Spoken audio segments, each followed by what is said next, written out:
As the Buddha, the world-honored one, was walking with the congregation, he pointed to the ground with his finger and said, "This is a good spot to build a sanctuary." Indra, emperor of the gods, took a blade of grass, stuck it in the ground, and said, "The sanctuary is built." The world-honored one smiled. So this is a koan, technically, from the Book of Serenity, case 4. So in some systems, there the correct answer to a koan. I'm from the Soto Zen tradition. We're not so into the correct answer. We want much more about what comes up in a koan. And a koan is not a paradox. It's not supposed to, be something that is hard to understand, though it might seem like it. A koan, there are different reasons for a koan. On one level, it is a concentration practice, and it's also an insight practice. So in this case, it's much more, a koan isn't something, well, I asked you to do it right then. It is something actually that you carry for a long time. And you kind of gnash on it. I like to think like you carry it in your pocket, and sometimes you pull it out and look at it. And then you see what comes up. And what comes up depends on conditions. And it is also, obviously, a koan that is classically taken to be about building a temple or a monastery, a place where people can practice together. So tonight I wanted to explore what is a sanctuary. And I thought it was a good topic given how we're, in phase 2 or phase 3 or 2.5 or 1.5, and just keep going back and forth. What phase, where are we? Are we sheltering in place? Are we going out? Are we what? So here's from the dictionary, the noun for sanctuary: a place of refuge or safety, a nature reserve, a holy place, a temple or church. If we were at EBMC, the meditation space is called the temple space. And it's also, like I asked you in the beginning, what did you come here for? We go to the place to try to connect with something. We go to seek sanctuary. I mean, there's a reason this is the POC, right? Sangha. We go to where there are other POC for a certain kind of sanctuary. So it is from the Middle English, from the word sanctus, which means holy. Early use in reference to a church or other sacred place where a fugitive was immune. By the law of the medieval church, from arrest give rise to sanctuary. So it's where we go when the system thinks we're, deviant in some way, right? Or we've broken some kind of law or something. And actually, to be perfectly honest, in Thailand, when I was there in 2000, which time was it? 2006, and practicing, I don't know if you know, but in Thailand, it is considered you can ordain, monks can ordain for what's called one rain retreat, practice period of 3 months or 4 months. And in fact, it's encouraged, how certain country you have to go do 2 years of service in the army. In Thailand, you're encouraged to go do 2 years of monastic practice. The king of Thailand had to do that when he was a prince. And also you can do it for just one practice period. And it's good merit for your family. And in Thailand, there are 2 kinds of monks, really. One, they're city monks who do a lot of rituals, birthing, funerals, blessing houses, blessing businesses, stuff like that. They don't meditate so much. And then there are the forest type who meditate a lot. Right? So I was there for 6 weeks and did a lot of practice following this arhat around.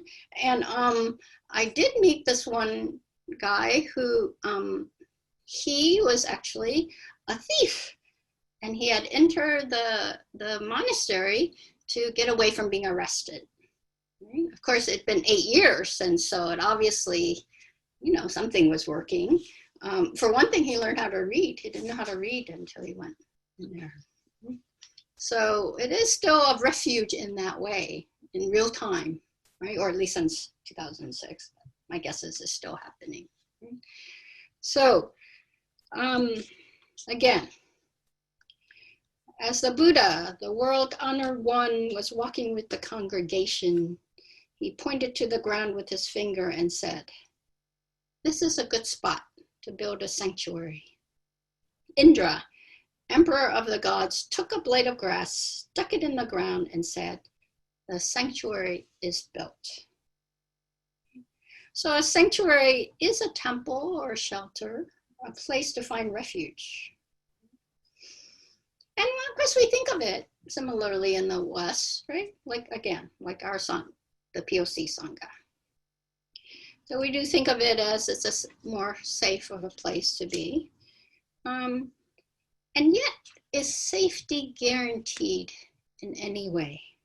Right? Is it guaranteed? So how can we get us some sanctuary? Indra, emperor of the gods, took a blade of grass, stuck it in the ground, and said, "The sanctuary is built." Sounds lovely. Wouldn't it be just really easy to think, oh, I want a sanctuary, I grab something, and poof, sanctuary is built. And so sanctuary is a great aspiration, right? I mean, in the story, you're like, what, a piece of grass put in the ground, a sanctuary? Really, it's just saying. So it's just an aspiration. It's kind of like saying, here we are mark, or these days, you cut the yellow ribbon after they break the ground of some building. So it's like that. So how is it that we make sanctuary the aspiration of a haven, a refuge? How do we make it practical? How do we ground it in reality? And so a temple or monastery or Sangha is just that. It's a training place. What is it that makes safety? Very specifically in Buddhism, right? When you take the precepts, right? When you study the precepts, in the West, we think practice begins with meditation. In most of the Buddhist world, practice begins with the precepts. You study the precepts, not killing, not stealing, not spilling, not lying, not misusing sexuality. What's the fifth one? No intoxicants, or keeping your mind clear. Those are the basic 5. And so a temple, a Buddhist temple, is really a place that is training in ethicalness, because it's about how do we interact with each other in a way that helps us get along. And traditionally, to study the precepts and to take the precepts, right, to make the vow of the precepts, is that you make yourself safe for others. So sanctuary in this sense is how do I embody safety? And the safety is if you know that I'm dedicated and committed to not lying, not stealing, not killing, not misusing sexuality, not intoxicating myself or others, right? And all the forms of intoxication, then you have a sense that I'm a safer person to be with. Does that make sense? So really, the precepts is not some rules, right, that you meet or don't meet, though there's that element without a doubt.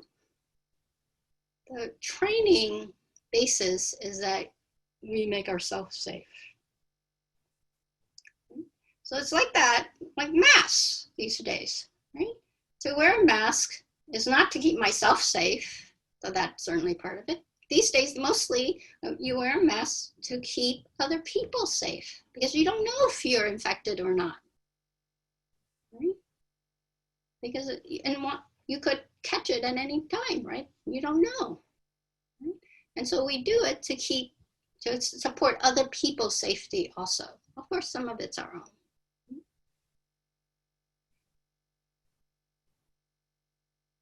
Indra, emperor of the gods, took a blade of grass, stuck it in the ground, and said, "The sanctuary is built." When I was rereading this, it did bring to mind a summer day, right? I live now in San Francisco. There isn't too much grass where I live in Civic Center, Tenderloin. Right, in that patch of grass that's over in Civic Center, many dogs are taken there since there's not too much grass. So this memory from childhood, I would not be doing at that little park, which is, you know, when you lay in the grass and then you pick up a blade of grass and you put it in your mouth and you just start chewing it. Has anyone ever done that? Right? It's sweet, isn't it? It's sweet. I don't recommend any city parks doing that. Okay? So it is my go-to. It's, you know, my thought and ideas about, oh, grass, right? And yet the reality, when I remember a little bit more, is that every Saturday morning, my mother woke my sister and I up at 9 o'clock in the morning so that we could eat our breakfast and then do chores, which it was to clean the house from top to bottom or to go mow the lawn, right? Gasoline, this is our own day, right? Actually, we did have an electric one with the cord, but then it broke, that part that turns it. So that damn thing was so hard to push. But most of the time was that gasoline, you guys remember? And that black cloud of smoke every time you pull it. So that combination of grass, cut grass, and gasoline is actually probably more of my memory of grass. So how is it that our aspirations, how have they been ingested, right?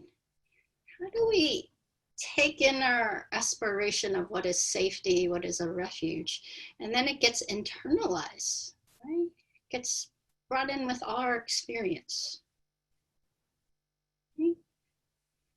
And so it has to be, practice has to be the sense that on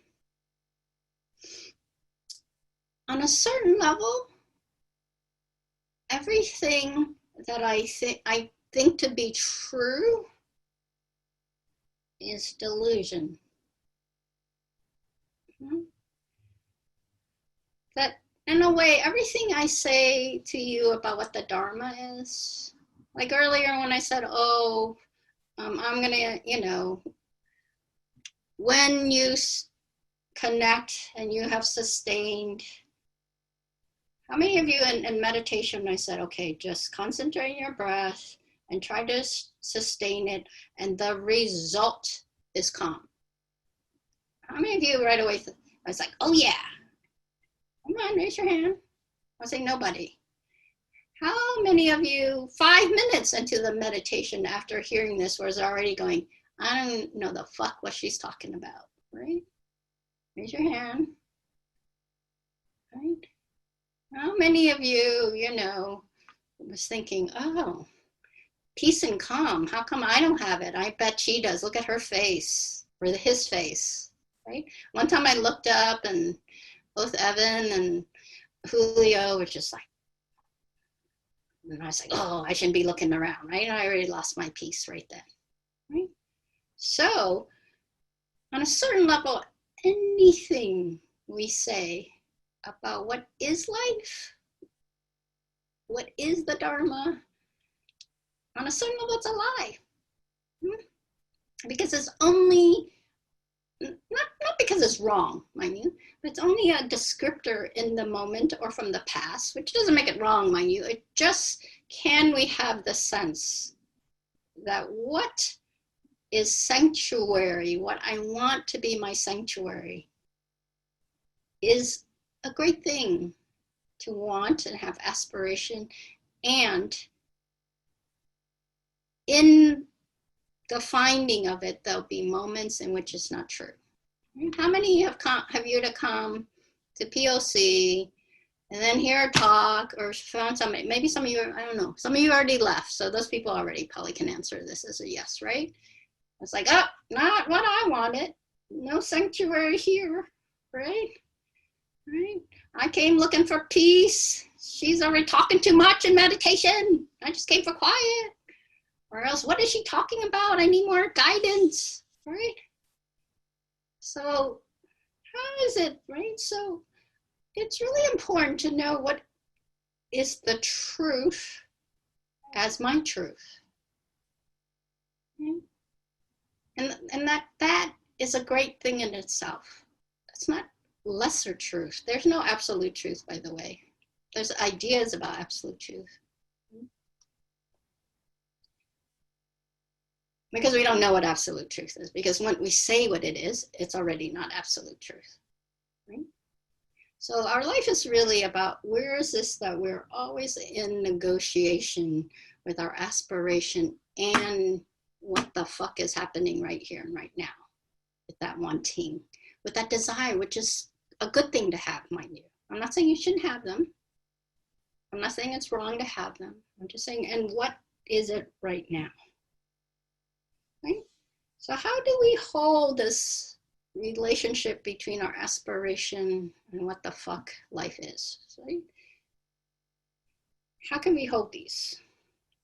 Indra, emperor of the gods, took a blade of grass, stuck it in the ground, and said, the sanctuary is built. The world honored one smiled. Sanctuary is always available here and now. I'll say that again. Sanctuary is always available here and now. The world honor one smiled. Probably most of you thought, oh, like the Buddha statue, right? If you're at EBMC, I'd be pointing to the Buddha statue. That Mona Lisa equanimous smile. Like there's some secret that you haven't reached yet. You haven't practiced enough. That's true. No, I'm kidding. No. There is no secret. At least not in my tradition. Some other tradition might tell you there's a secret. There is no secret. Our practice is to be in our lives as it is, here and now. And as the body is always present, sanctuary can be here and now when you have a sense of a body connection. Sanctuary is being connected to some body point or felt sense of experience. Right? And trusting that your knowing of it is enough. Right? By that I want to be very clear. It's not knowing it and going, oh, it could be better, it could be less, it could be more. Right? It's knowing it and letting that be enough.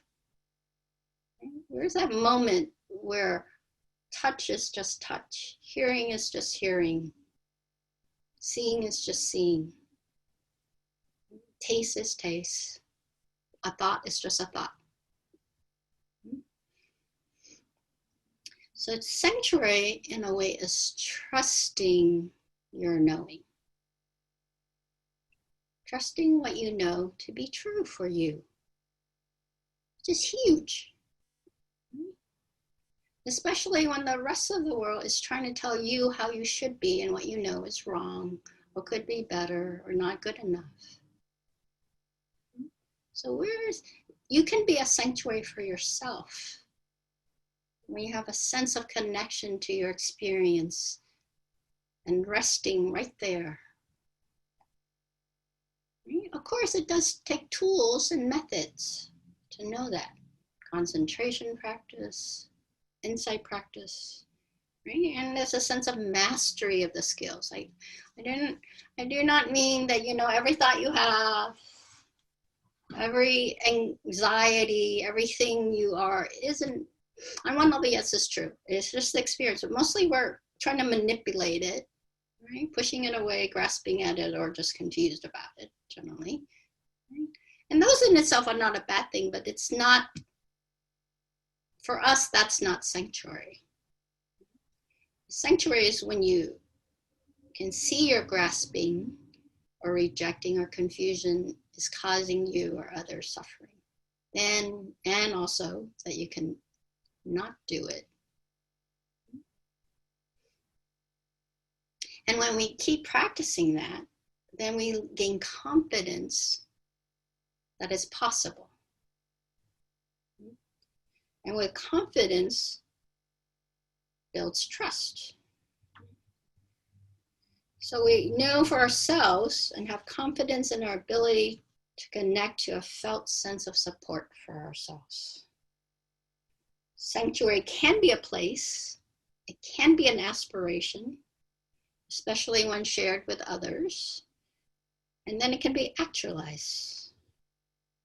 And then there's the sanctuary that's not dependent on outside conditions. There's a story about the Buddha. As a child, he was at one of his fathers, his father was a king, right? This was before he became the Buddha, obviously. So he was on a farm, and the king was helping the farmers plow. And Siddhartha was left sitting quietly under a tree in the shade. A version of the story is that as he was there and all his attendants had gone off somewhere, and in that moment, right, he realized, right, just sitting under the tree in the shade on a hot summer day, that this was enough, right? There was a rest there, there was a settledness there, and we all have that, right? We all have that. We all know that. In a way, our practice is to return to that moment. And it did say that that's what the Buddha, helped the Buddha to sit still in his moment of awakening. So sanctuary is confidence, trust in what's right here and right now, because we are confident that we have both the ability to meet it and the capacity to be with it as it is, and as ourselves in life. When we were meditating, I did have that moment where I was like, shit, what time did we start, right? And I did go on, like, should I send Evan a little chat to check? Should I just pretend I know what I'm doing and wait till 8:10? I did, I don't know if you heard some of the rustling. I did have a little thing here where I had the schedule. So I did reach out, check, right? And then I was like, you know what? You're gonna fucking talk about trust in the body experience and your own knowing. So, pony up and do it, right? And I will tell you, and I will say my back was starting to hurt a little bit at the lower of my back, so I was like, ugh, right? And then when I thought, okay, I'm just gonna trust. I'm just gonna trust. And I did pause and let, there were several rounds of like, should you, shouldn't you? And then I just kept going, okay, I'm gonna trust this. I'm gonna trust this. And then there was a settledness there, right? My back still hurt, trust me. But there was also a settledness. And then when I hit the bell, I looked up, people bow. Some of you smile, maybe with relief too. I don't know. And so then it was all right. It was okay. So here's from Thich Nhat Hanh. Your true home is here and in the now. It is not limited by time, space, nationality, or race. Your true home is not an abstract idea. It is something you can touch and live in every moment. With mindfulness and concentration, the energies of the Buddha, you can find your true home in the full relaxation of your mind and body in the present moment. No one can take it away from you. Other people can occupy your country. They can even put you in prison, but they cannot take away your true home and your freedom. Thank you very much.